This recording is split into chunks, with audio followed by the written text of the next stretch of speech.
Hello dear students, this is Devendra, your chemistry teacher. So now we will continue with our chapter 5 surface chemistry. So now we are going to discuss about the preparation of colloids. So a few important methods for the preparation of colloids are as follows. First is a chemical method. Colloidal dispersion can be prepared by chemical reaction leading to formation of molecules by double decomposition, oxidation, reduction or hydrolysis. These molecules leading to formation of soil. So you have some reaction like double decomposition, oxidation, reduction and hydrolysis. As you can see in this picture, arsenic sulfides salts are prepared by this double decomposition methods. Okay guys, when you take AS2O3 arsenic oxide plus hydrogen sulfide gas, double decompositions, we obtain the arsenic sulfide salt, and now in the process of oxidation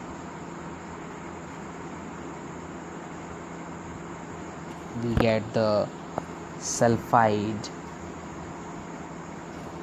metals, the salt of sulfides metal we obtain in the oxidation process. And third is reductions. What we get the gold 2AU, means the gold salt, it means colloidal solution of gold cell. And in this method we will also obtain silver, lead, platinum, etc. all the metal colloids we can obtain. And the next one is hydrolysis. In this method we can prepare iron, aluminum, chromium metals hydroxide. As you can see in this picture, ferric chloride is mixed with water, means hydrolysis, it means ferric hydroxide salt we obtained. That is the chemical methods. Now we have Bragg arc method, or it is also called the electrical disintegration method.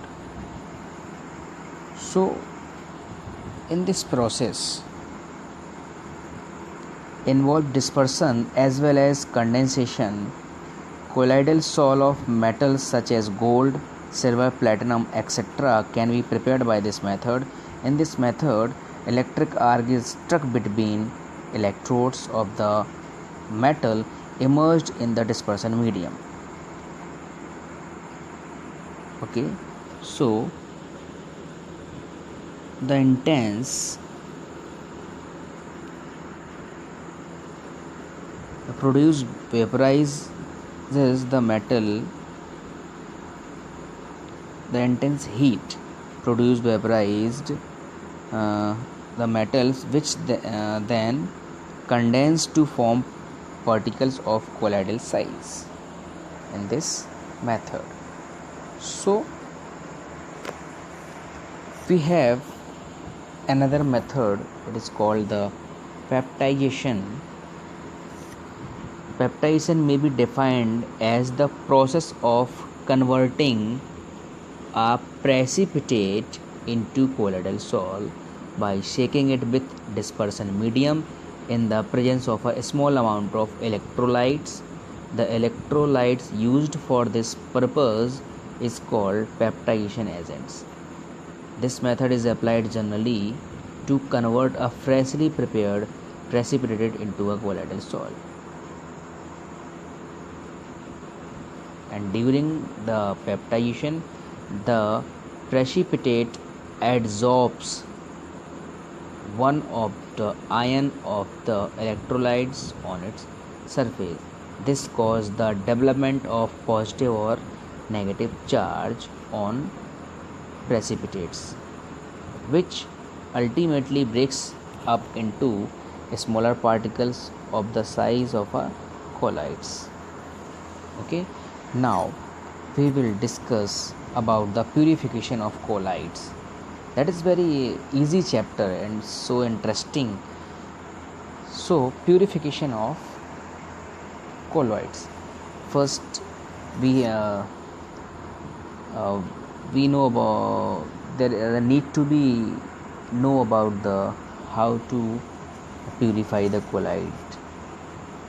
So the process used for reducing the amount of impurities to a requisite minimum is known as purification of colloidal solution.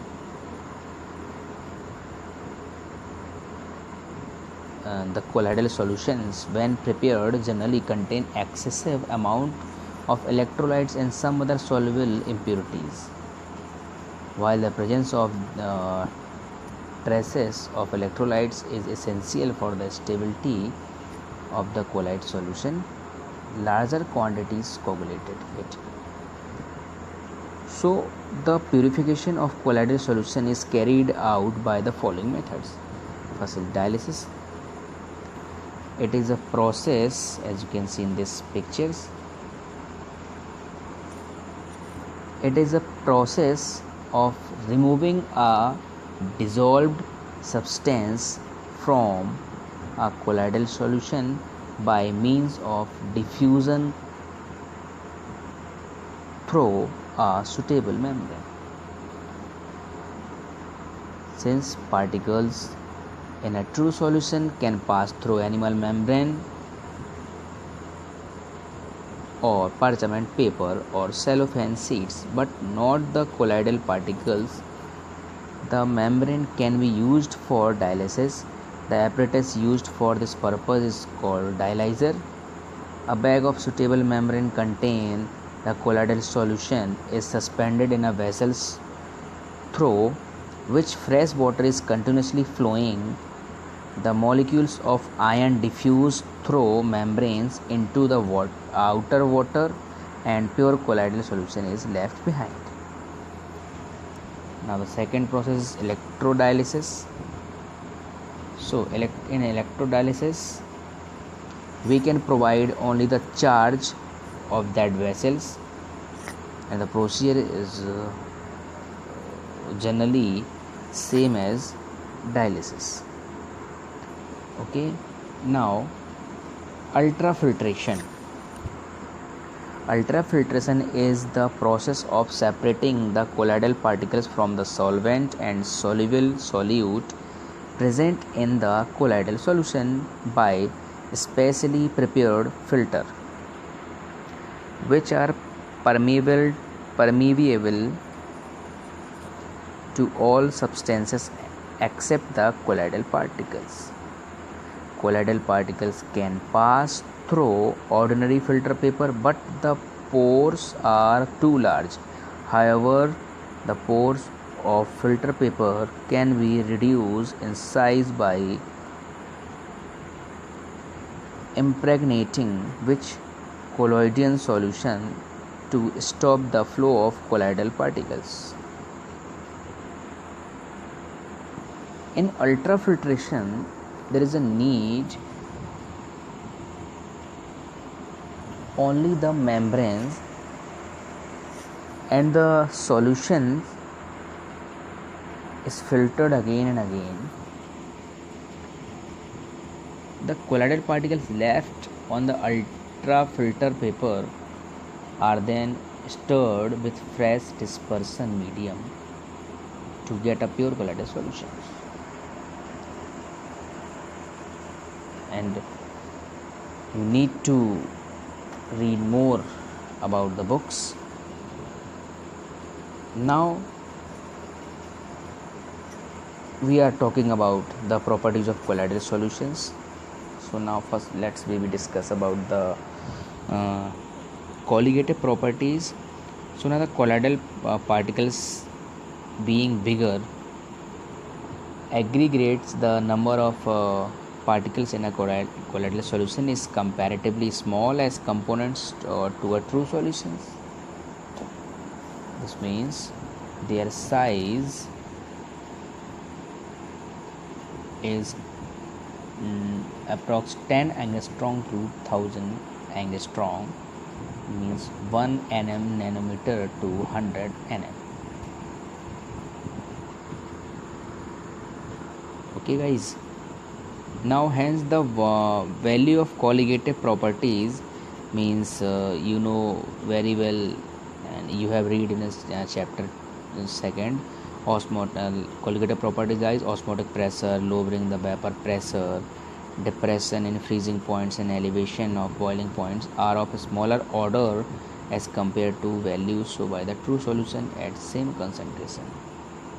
Now the next properties is optical properties, is also said to be a Tyndall effect, and I think Tyndall effect you have read in a class 9th, but in general I will tell you.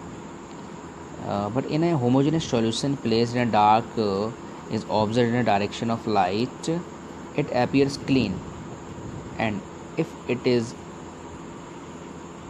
observed from direction a right angle to the direction of light beam, it appears perfectly dark. Colloidal solution viewed in the same way many also appears reasonably clear to translucent by the transmitted light, but they show a mild to strong opalescence when viewed at right angles to the passage of light. The path of the light beam is illuminated by a bluish light. This effect was first observed by Faraday and later studied in detail by Tyndall, and is termed as called the Tyndall effect. The bright cone of the light is called Tyndall cone. The Tyndall effect is due to the fact that colloidal particles scattered light in all directions in space. This scattering of light illuminates the path of beam in the colloidal dispersion, and you can see it with the help of microscope. The scattering of light you can able to see with the microscope. So now Tyndall effect is observed only when the following two conditions are satisfied. The first is the diameter of the dispersed particles is not much smaller than the wavelength of the light used, and second one is the refractive indices of the dispersed phase and the dispersion medium differ gently in magnitude. Do you know the Tyndall effect is used to distinguish between the colloidal and true solution? Now the Zsigmondy, a scientist, in 1903 used Tyndall effect to set up an apparatus known as ultramicroscope. Zsigmondy.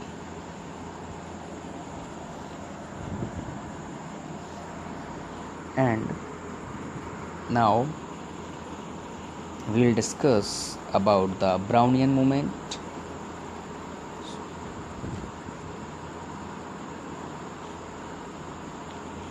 Now we will discuss about the Brownian moment. In Brownian moment, when colloidal solutions are viewed under a powerful microscope, the colloidal particles appears to be in a state of continuous zigzag motion all over the field of view. This motion was first observed by the British botanist Robert Brown is known as Brownian movement.